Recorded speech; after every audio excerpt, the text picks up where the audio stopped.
தந்த சுடற்கொடியே சோகத்தை நிறுத்தி விடு. நாளை வரும் மாலை என்று நம்பிக்கை வளர்த்து விடு. நம்பிக்கை வளர்த்து விடு.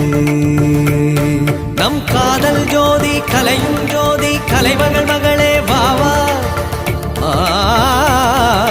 காதல் ஜோதி கலையும் ஜோதி